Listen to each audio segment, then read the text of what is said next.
Everyone, we're going to have a go at this lovely scene from one of the Facebook group and see what we can come up with. So I've got a bit of Saunders Waterford, which is 5 by 7 inches. I've got a few brushes today, a round number 10, a round number 6 and a rigger, and then a flat number 10. If I need that, it's a 1 centimetre flat. I have spritzed my Cotman palette, so I have got it nice and wet, ready to go. It's been a couple of weeks since I've done anything because of the Easter holidays. So I'm wetting the paper at the top. So concentrating on the sky and the distant trees. So round number 10, plenty of water. No puddles, no dry bits, nice even sheen. Okay, I'm going to come on with some cadmium yellow. If you had raw sienna, that would work as well. It's just, this is what I've got. And I'm going to give a nice bit of a glow at the bottom. I'm going to come into a little bit of rose. So I've not rinsed my brush in between. So I'm going to get that little bit of glow there. This is perfect for making sure that the blue doesn't go green, because you've got that little bit of rose in between. Give my brush a bit of a rinse, dab it off. Going to nip into the cerulean blue, so cobalt blue would work as well. Still using my round number 10. Strokes are pretty much left to right.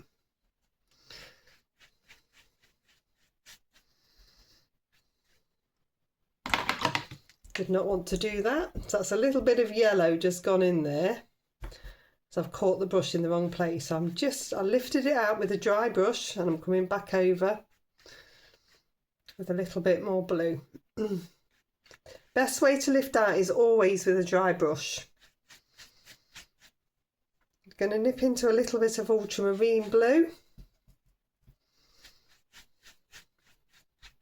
Just bring that through the top. So I've got a nice graduated different coloured wash there. I'm going to swap down to a number 6 now. And I need a little bit of a grey. So I'm going to go ultramarine and burnt sienna. You can mix this up in advance if you're worried about running out of time and it drying too much. You want that to be nice and thick. What I'm going to do is, with my round number 6 upright, I'm going to come in, create some distant trees.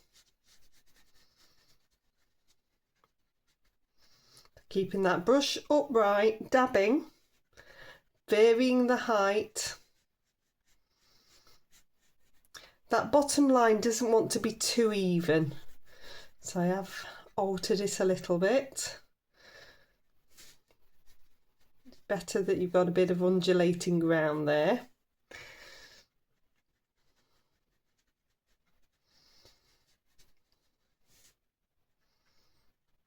And dabbing through. If it's running too much, then wait, or it could be that your paint's not thick enough.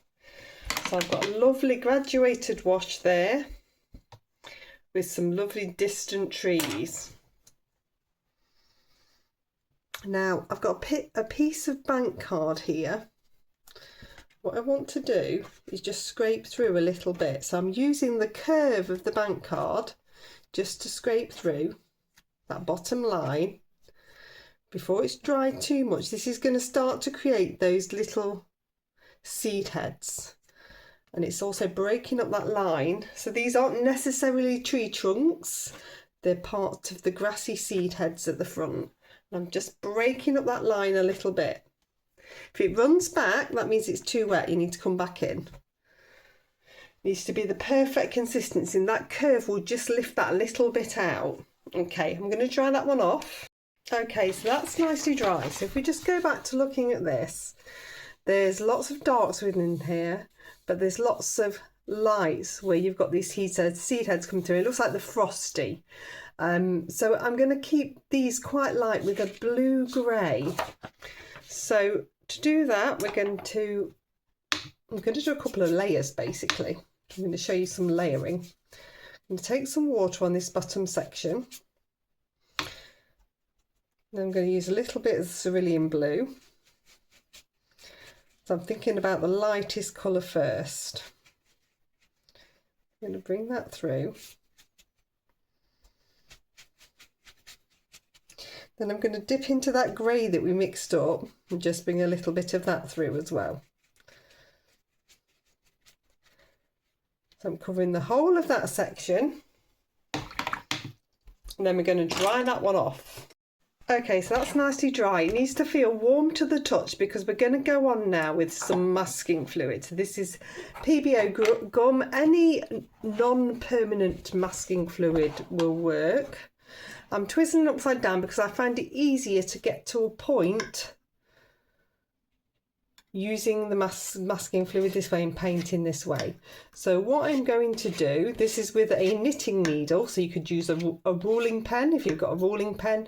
You could use a bamboo skewer. You're best not using brushes for masking fluid because it does tend to ruin your brushes. Just finding a tool of choice, and for me a knitting needle works perfectly. And I'm basically drawing in some grassy seed head bits. So I'm going to come over and we're going to layer. I can bring some different directions.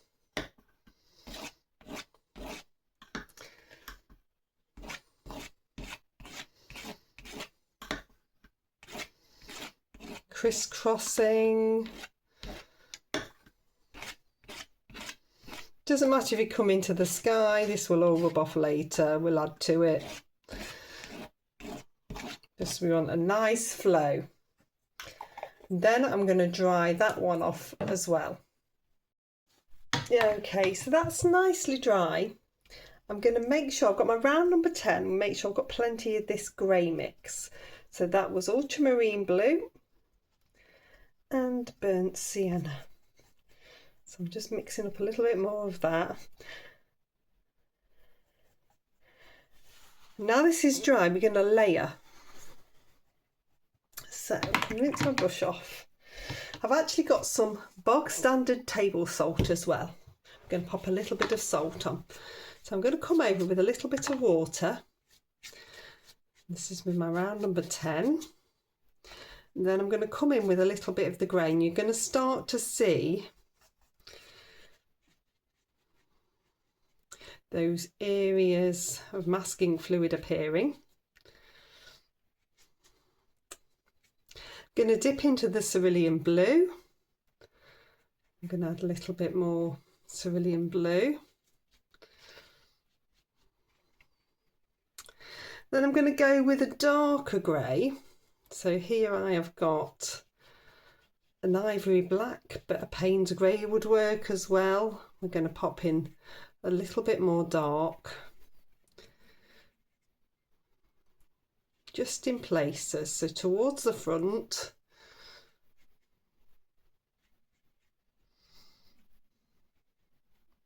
Little patches.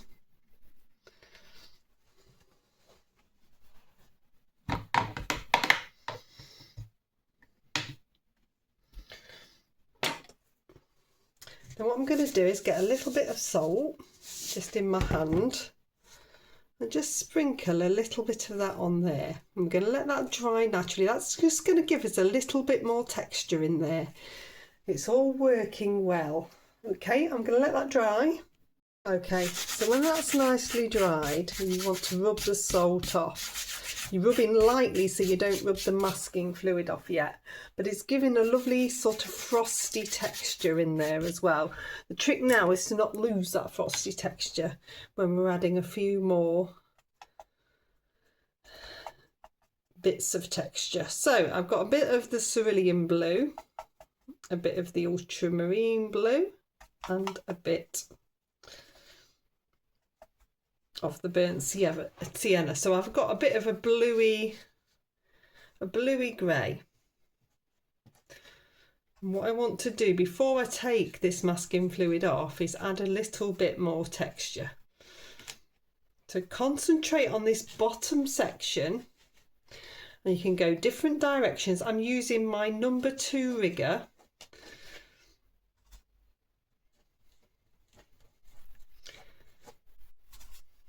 And you're just going to add a little bit more texture, a bit more direction, a bit more movement.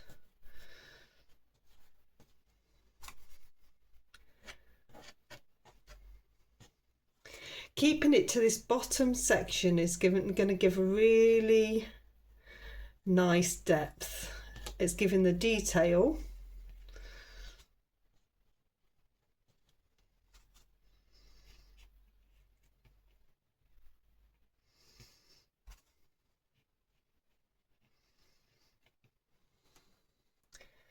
Okay, I'm going to dry that one off.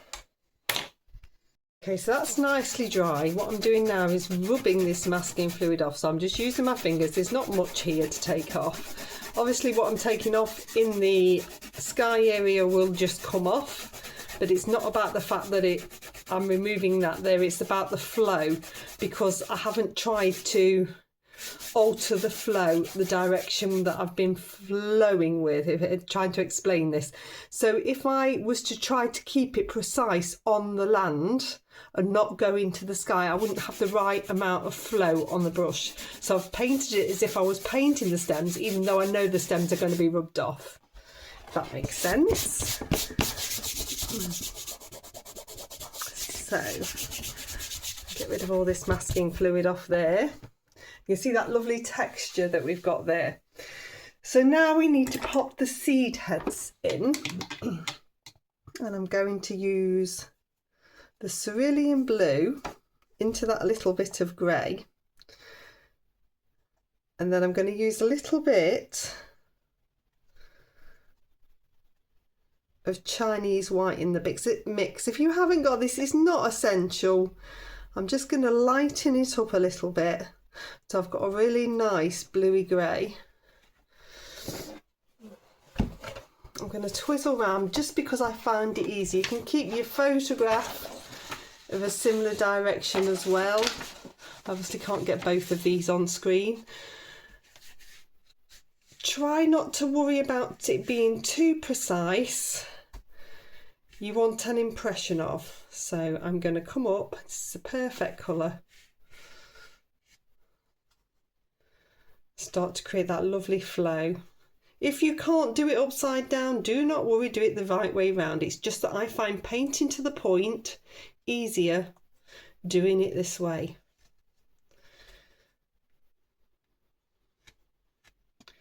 So we're going to get these lovely seed heads in.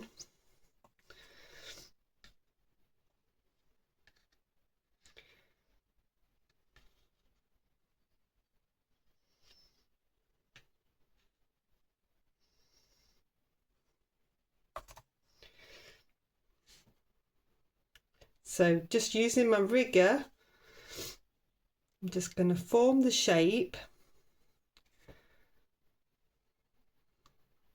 pop the little bits in.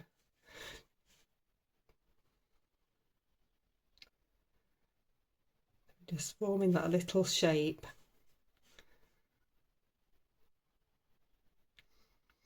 They look like they might be poppy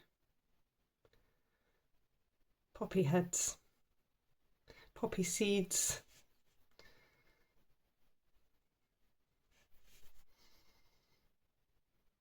The photograph is on the Facebook page. You can find my Facebook group. You can get some free feedback if you're new. Just join my Facebook group. The link's in the description. It's a lovely little community of like-minded artists. Okay, if I twizzle this round,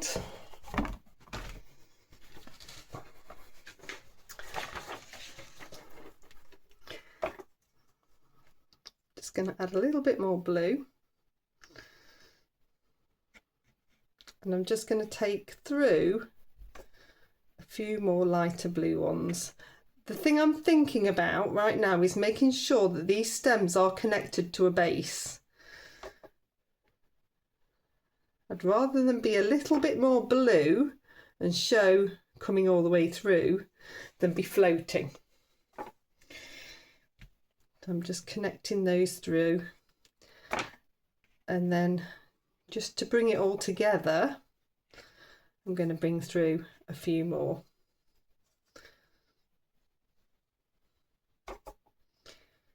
This bit's always easier to do this way round because I'm looking to balance it, and I can't do that when I'm upside down. I need to see the picture properly.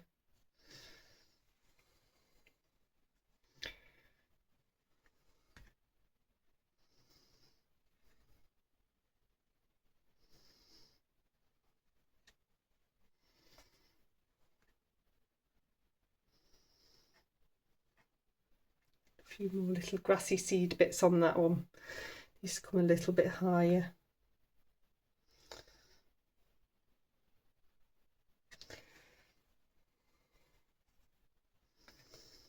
Balance is always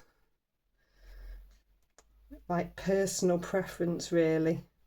So I'm just alternating to get those little grassy seed bits. I don't want it to look too stark. Odds always look better than evens, so I'm going to put another one in. For me, that's giving it a little bit more. I'm going to take this even higher because it's giving a curve down. Let me just bring this down a little bit. So I'm bringing it so it's giving it a curve down just here.